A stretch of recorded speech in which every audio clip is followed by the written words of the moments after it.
नमस्कार, प्रणाम, अस्सलाम वालेकुम। भोजपुरिया के ताज़ा खबर में आप सबका बहुत बहुत स्वागत है।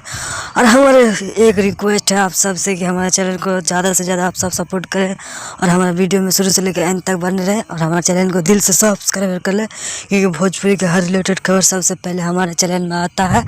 तो चलिए बिना समय ले दे के आपका वीडियो शुरू कर देते हैं। अंकुश राजा का बहुत ही ब्लैक सॉन्ग आ गया है, जिस सॉन्ग का नाम है रेड साड़िया। जी दोस्तों, आप लोग सही सुने, रेड साड़िया। बहुत ही बेहद खूबसूरत सॉन्ग है। इस सॉन्ग को अंकुश राजा ने मिलकर और शिल्पी राज ने मिलकर दोनों ही गाया है। बहुत ज़बरदस्त तरीके से गाया है। बहुत ही बड़ा सॉन्ग है। और इस सॉन्ग में नज़र आएगा नीलम गिरी जी, जो कि डांस के एक्टर में रहेगा। तो इस गाना को ज़्यादा से ज़्यादा आप सब सपोर्ट करें और हमारे चैनल को सपोर्ट करें। रेड साड़िया 13 नवंबर को रिलीज़ किया जाएगा सुबह 7 बजे, यानी कि आज ही के दिन 13 नवंबर को रिलीज़ किया जाएगा सुबह 7 बजे। रेड साड़िया, अंकुश राजा, शिल्पी राजा, रानी नीलम गिरी, बहुत ही अच्छी एक्टिंग किया वेन म्यूजिक से।